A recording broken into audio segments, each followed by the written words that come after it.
Thank you very much, Prime Minister Kosor, dear President Josipovic, dear Prime Minister Kosor, dear Prime Minister's colleagues.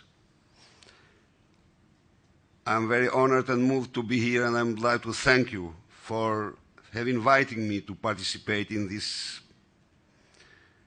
great meeting. But I am moved also because on May 18 years ago, 92, I was sitting in front of a very important European head of state. That day, this beautiful town was under bombing. And I was using all my past readings about its great past, raising the voice for what's happening here. 18 years later, this great summit here. The flames of freedoms never extinguished and hopes in this town. And we are very privileged and happy to be here today. I'm also very moved and happy with extraordinary change that this region has done during these years. From a very recent past, almost identical to some East African regions, now the region has members of EU like Slovenia, Bulgaria. Croatia is in the doorstep to become member. Our countries, Albania, Montenegro, Bosnia, Macedonia is more close. All of our countries are working so seriously in their European project. Countries which decimated their self because of their ultranationalists' powder now looks how to work closer together and are deeply convinced that regional cooperation, friendship, is vital to their future. But whatever happened in our region, in our countries, one thing is sure, that the main driving force remained EU integration. That's why our countries get ready and are trying to get rid from their past. It's a very interesting moment when to our countries, to our nations, their national ideal, their national interest is becoming identical to European ideal, to European interests. By saying that, still, I fully agree with Prime Minister Power that problems remains, and these problems, in solving them, there is no other better way than keeping European interest, European ideal, as the best for our nations. I praise the agreement that both governments of Croatia and Slovenia reached, but I praise also Slovenian nation for its wisdom in the last referendum, because any wrong signal to Brussels hurts the whole region. We are linked with thousand ties, but I think this should inspire also other countries in solving their problems. I salute the progress that Kosovo and Macedonia did with the border, resolving the question of the border in a very civilized way. And so with Montenegro, my deep belief is that we must all agree to keep the existing borders. Still might be borders disputes, but it's absolutely very counterproductive and risky.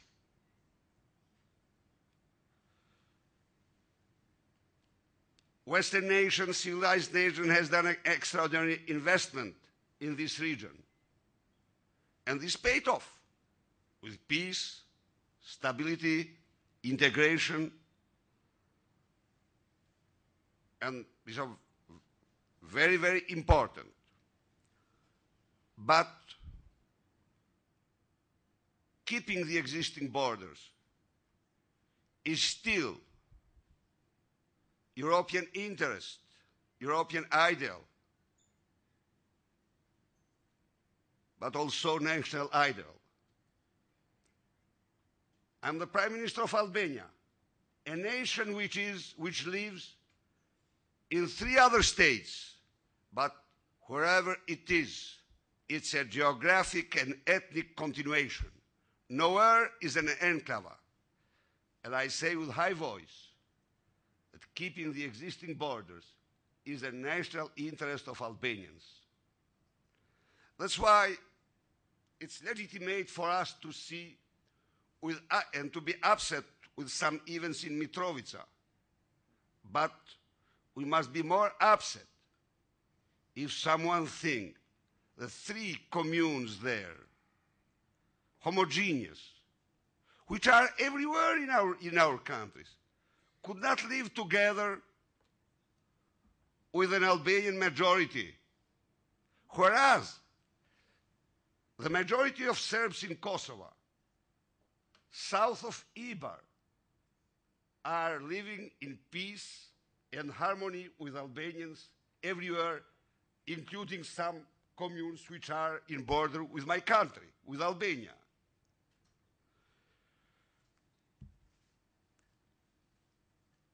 It is very important that to make our ideals prevail, to accept values, and not pure ethnic countries represent a European value. No. Multi-ethnic societies. And so I believe keeping existing borders and not thinking for finding remedies through changing borders is of fundamental importance. Working in a regional cooperation is vital to us. Although there is a strong will, it's still not in the level that it must be. We are fighting together now, organized crime. We are fighting together, trafficking, and this is very good. But we must potentiate all our tools and means. We miss a real infrastructure of cooperation. Having European standards, dear friends, in cooperation, you need also European infrastructure. In this context, although European Union has done a great investment in our region, further investment in regional projects will be very helpful. I'm very encouraged by the words that Prime Minister Fio and Prime Minister Tusk spelled out about our European future. I fully agree that it must be a merit-based one. This is the way that we should accept it. This merit-based one is standards, values, practices vital for our nations. But it is clear evidence that in the archives of European Union, there you found also accelerated process. And these accelerated cases were a great contribution to freedom, democracy, and prosperity. That's why, although I consider a process which won't be stopped, a process which will be irreversible, but still boosting it, it's of vital importance for our nations. I would stress few words about the economic crisis. My country managed to cope better with this crisis. We got a growth 8% 2008, 3.5% last year, and still we have a growth. I will share with you very few moments of it. I believe the major reasons why our small economy survived is not that it's not a global, it's hyper-global. A small country is hyper. It could not be never different. But the very fact is that the crisis found us a very low-tax country. I do believe that this was a very, very important element that helped our economy to deal better. Many times I thought about a statement of Ronald Reagan which says that government is the problem. In many aspects, the government could be a problem, of course, but I think the major one is the money aspect. That's why leaving more money to investors and private people is probably a lesson to be drawn.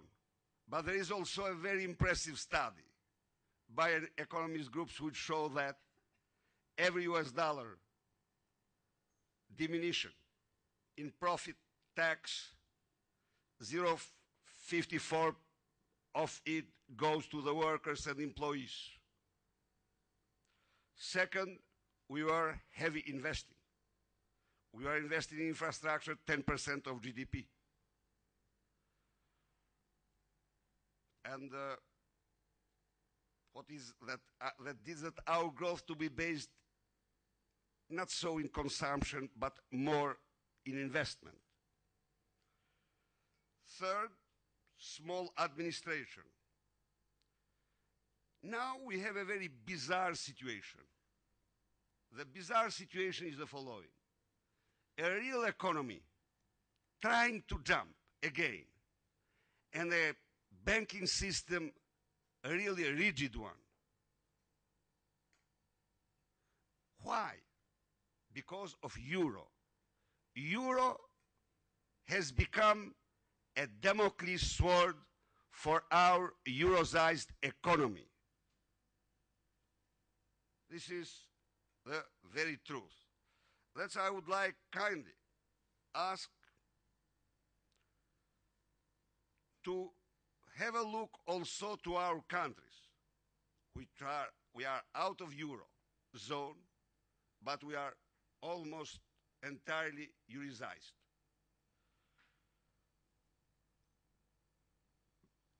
European Investment Bank, EBRD, are adopting a more aggressive policy investment. We are very, very thankful.